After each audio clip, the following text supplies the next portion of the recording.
Alright, shalom, shalom. First and foremost, I'd like to give all praises, honor, and glory to Yahweh, Hashem, Yahushai, Hashem, Kakodash, the word to the elders and apostles of good news, and do well. Salutation to the Aki, I'm preaching the truth to the four corners of the earth in sincerity. This brother Yakal coming to you with another lesson here, Lord, and be able to find through the Spirit. So, a quick lesson, brief lesson, just going into the book of Psalms 50, right? Because I was reading something.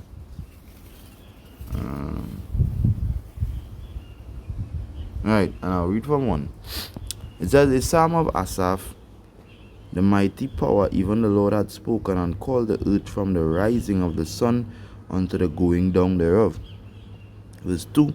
Out of Zion, the perfection of beauty, power had shined. That is true.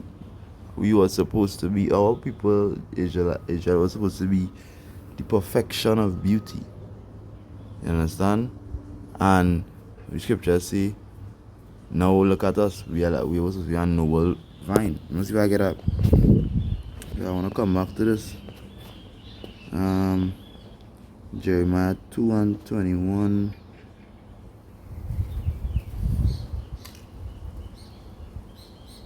Straight to the point, Jeremiah 2:21. It says, yet I had planted thee a noble vine, holy. Right, the Lord planted us a noble vine. You know the word noble we marked into, right? It says a right seed, because we wasn't a corrupted seed and wicked all the time. We were a right seed.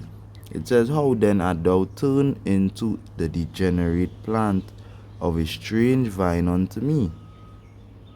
Right? Because we was once beautiful before the Lord. Look about Psalm 50. Psalm 50, right? We were beautiful before the Lord. Now look at our people. Don't say, out of Zion, the perfection of beauty, Yahweh had shine.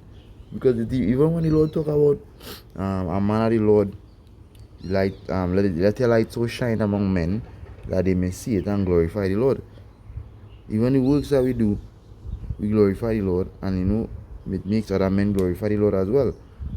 But now we have become a degenerate plant. So the Lord dealing with a remnant, a little small sect that He is going to save, right? That He is going to make preach the word, the doctrine, and be saved, right? Verse 3.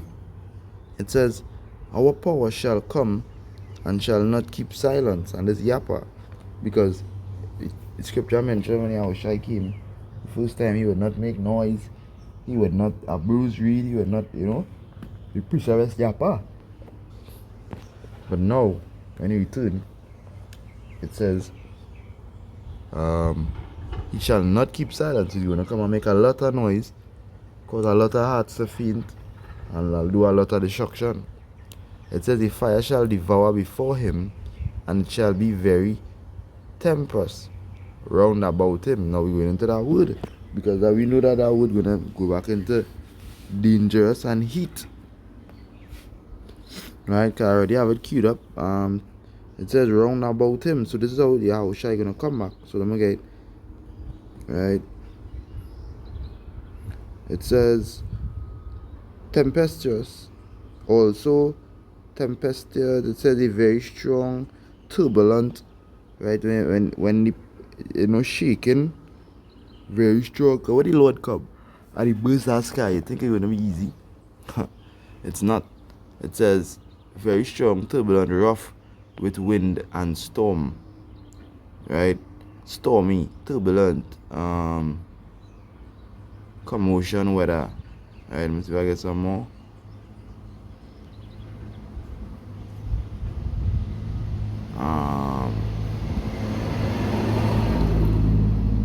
Tempest, intense windstorm, violent, strong wind, accompanied by rain, snow. So basically, when the Lord comes, it's going to be rough, right? It's going to be tough, right around about him. Chariot is going to cause it as well. It's fervent heat emanating from the chariot, even from the Yahushua. Scripture talk about all things that were under him melted, right? So it's not going to be easy when the Lord returns. It's going to be dreadful. Right, let me see where I reach. Verse 4, he shall call to the heavens from above, and to the earth, that he may judge his people. Right? I want to jump, because really and truly we deal with how dreadful the Lord coming back, right? Verse 22. It says, now consider this, ye that forget power. Ye that forget Yahweh Ba'ashem Yahushai, right? It says, lest I tear you in pieces, and there be none to deliver you. This is the Lord speaking boldly. The Lord could speak like this, because he could really do this. Ye that forget his name. Ye that forget Yahweh Ba'ashem Yahushai. Ye that forget the things that he did. Right? And I can name a few. What the Lord did to Egypt, or in Egypt, was dreadful. Right? And they forget that. What the Lord did Sodom and Gomorrah and the 5 cities that were destroyed, they forget that. They forget all the things that the Lord was always doing for the men of the Lord, for his people. You understand? So that they will be righteous. They forget about the power. When the scriptures say the name of the Lord is dreadful among the heathen, they forget that. You understand? Because they hear any name in it. No. But before all these years of conditioning, they've been teaching you about Jesus. And you learning about Jesus, that's a smiling, blue eyes, blonde hair little bitch. Jesus can't save nobody. Jesus not depicting terribleness. But if they was teaching about Yahushai now, and connecting them with the scriptures, then they would understand who it was really speaking about. Right? And who gotta get charged for identity theft. Because we know that is what the Lord have for them.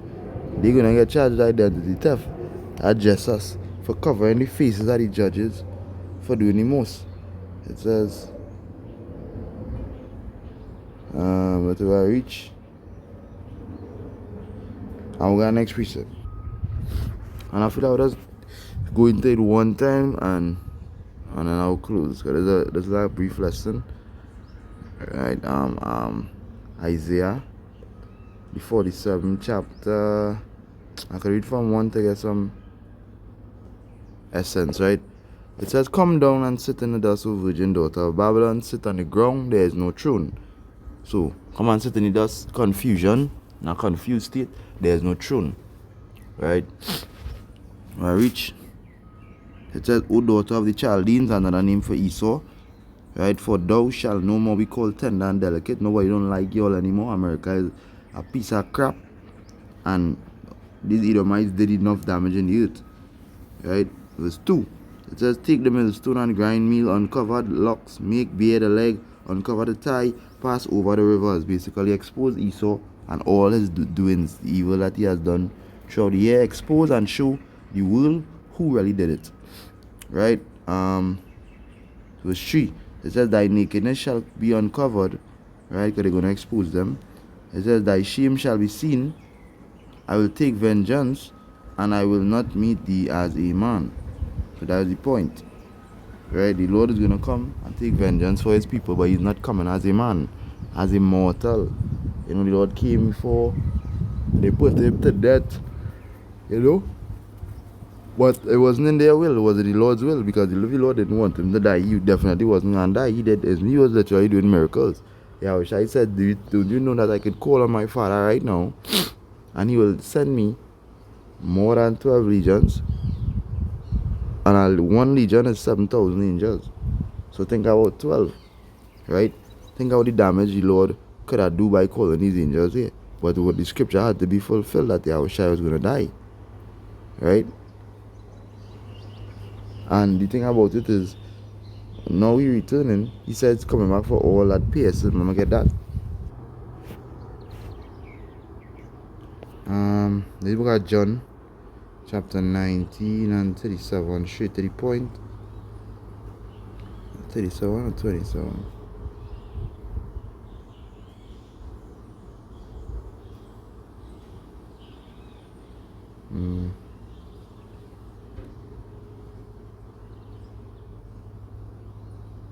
Right, now read straight to the point.